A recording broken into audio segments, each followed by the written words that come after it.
City officials will soon make a decision about the future of Suffolk Downs. Developers want to replace the former racetrack and surrounding area with housing, office buildings, and open space. That could go a long way to meet demand for housing supply, but there's concern about the effect on affordability, especially right in East Boston.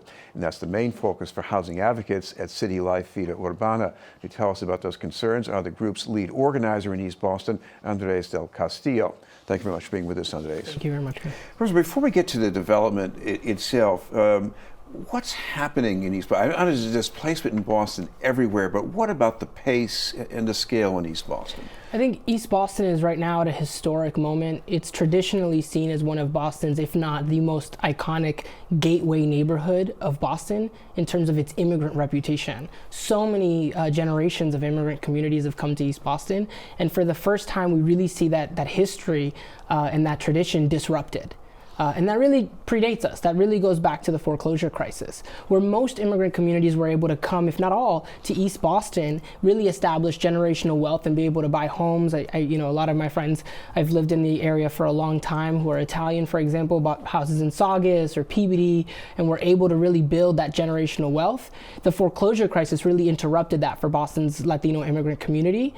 And so what that's meant is folks who lost their homes became renters, folks who are renters became renters of banks, and banks really invested that money when they got those buildings back to investors. They sold to investors, they gave loans to investors, and so these investors and developers, right, corporate investors and developers, have started to really remake the landscape of East Boston, changing the fabric of the neighborhood, and really pushing out the neighborhood's like community essence that it's had for a really long time. And there was once a time when a neighborhood that might have been disinvested in for many years would become attractive to people who want to live there, the yuppies or hipsters or whatever. But now it's not just people who want to live in East Boston who are buying property. Isn't that true? That's absolutely correct. I mean, we have, it's really exciting to see some of the city's efforts around Airbnb and really mitigating and controlling some of that work, because a lot of our neighborhood also is heavily used for kind of transient residential use that's not stable or not permanent. It's not folks looking for long-term housing, but short-term housing. And that really allows for speculation to grow higher in terms of the rental market, and really restricts how these apartments are used, and therefore how the residents in the community is used. Well, if you don't increase housing supply, the market would still be tight. So we're talking about developers now who want to put up something like 10,000 units on Suffolk Downs. So how could that hurt East Boston? I love the way you introduced that, Chris, because really this is the argument that we're most up against, right? Is this market analysis of what has led to this renter crisis in Boston, if you will, housing crisis in Boston, is a lack of supply. And so by producing more supply, we'll offset that, release some of the pressure that'll lower rents across the city.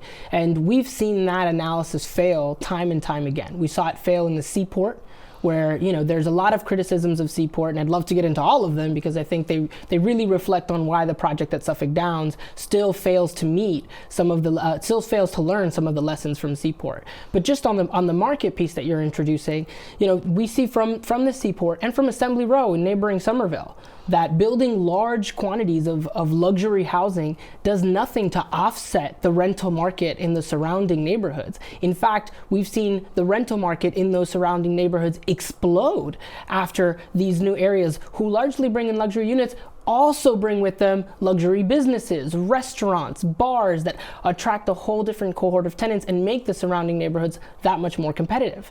And that meaning that working class Bostonians, trade workers, union workers, janitors, cleaners, all types of Bostonians fail to be able to live in the neighborhoods that they've grown up in, right?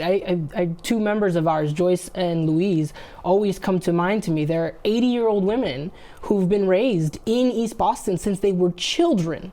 I mean, you couldn't speak to more East Bostonian than somebody who's been in the neighborhood for 60, 70 years. And they can no longer live in their units. They're being evicted from their apartments. That's East Boston. You can't get more to who represents East Boston than someone who can tell you the history street by street of our neighborhood for the past 60, 70 years. Well, one response to that is for a major development to have more affordability. Affordability is, routinely subsidized by luxury. Now, you have luxury of the waterfront kind. Developers say this isn't exactly the waterfront with the commanding, spectacular views. This is a little bit more of a backwater. So, how much can they really give you?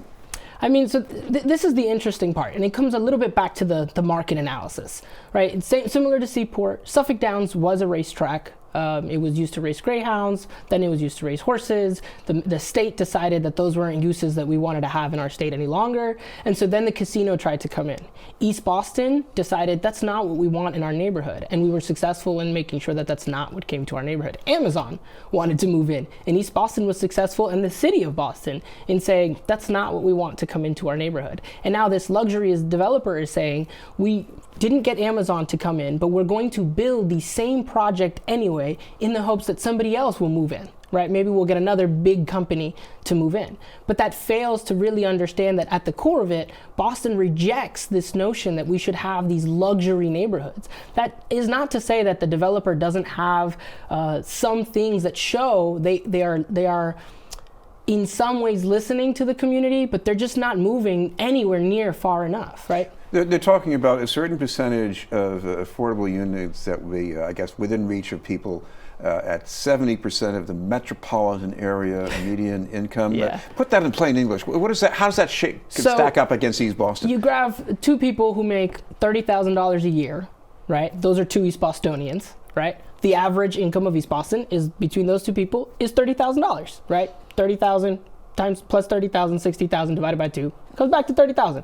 That's the average. But if you throw a millionaire and then you add those 30,000 to the $1 million, the average is going to come out somewhere in the $500,000 range. That millionaire skews the percentage. And that's similar to what happens with AMI, the area median income. They grab all of these neighborhoods, not just in Boston, but in surrounding greater Boston, and they put all their incomes together and develop an average. And because Boston has very, very affluent neighborhoods, because we find ourselves in a period in this country where we have wealth disparity and that gap between rich and poor widening so much, that really skews that metric. And so what that means is the 70%, 60% AMI units that everyone's touting and really thinks is a success is not representative of Boston's working class. The average income in East Boston is around $37,000. This is Vida News, and we're talking with Andres del Castillo from City Life Vida Urbana. Andres, this project is going to affect people in many other ways, and I think maybe one of the most widespread and immediate would be in transportation, because even if you live in the surrounding neighborhood, you've got to get on the blue line with all of these new residents and, Yes. and new people commuting to work maybe. What do you think that's going to be like? You know, I've never conducted a transportation study. I am not a transportation policy wonk, but I take the train.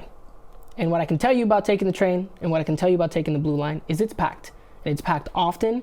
And whenever there is some sort of a backup on the train, recently, a couple months ago, we had a really, there was some sort of a fire on the train. It backed it up for hours. There was thousands of people outside of train stations. It was really, really terrible. And now you want to introduce 10,000 units. That doesn't even count how many people will be in those units along 2 train stations on the blue line. Really, as the developer has put it, using those 2 as transit-oriented development, really making the project around those 2 train stations, making them pivotal parts of the development. That's going to increase, the amount of traffic that goes through that blue line way really, really dense. And, I don't know that the community feels quite satisfied that our train system is under capacity, as I've heard the developer say before. I don't know that we quite agree with that, and we're really curious as to what they're going to do to really make sure that is a fluid way, because people depend on the train system to get to work and back. And that's not even talking about the highway. I mean, anybody who's tried to go from East Boston or Revere or Everett and go through Route 1A and get into Boston through Sumner Tunnel knows it's a headache these days. And 10,000 units, that's a lot more cars. Well, if you go to the BPDA website, you can see a lot of thoughtful comments by a lot of people from the community. But looking down the road, what more should there be about either thoroughness or inclusiveness? I think this is a great question, Chris, because I think this gets really to what's at the core of the community's demands at this point. The process has moved along largely like most processes around building planning go. But this is the largest residential building project in Boston's modern history. It might be the largest residential building project in Boston's history outside of filling Boston and making it a city, right? And so it's really important that we understand that this 25 to 30 year build, as the developer has said it is a generational project. This will affect my niece, who is 4 years old, will be 34 when this project is finished. So it is very important that we take a second, really breathe through what it is we're planning and make sure we're thinking about the impact it's going to have across the entire 30 years, making sure that we have real in-depth points of intervention in the future, where periodically we can come in and really review and revise the process, not only for the developer, who I'm sure, financing changes in 30 years, the market goes up and down, there may be things that they need to revise, but also for the community. Our needs as Bostonians may change, probably will, through the course of 30 years. So it's important that we can really breathe through and understand what it is we as a community and as a city, because this is not just East Boston's issue, this is all of Boston's issue. We are about to build a luxury neighborhood, and we really should think about whether we want neighborhoods that are exclusively for the rich, with small pockets of units for affordability, and affordability that, to some of us isn't really representative of affordability, or whether we want to really be holistic in how we plan this through and think it out. And finally, if people want to keep track of things, I'm sure you've got some of that on your website. Absolutely. Okay. So people can sign on to reclaimboston.org or .com. I got confused there for a second.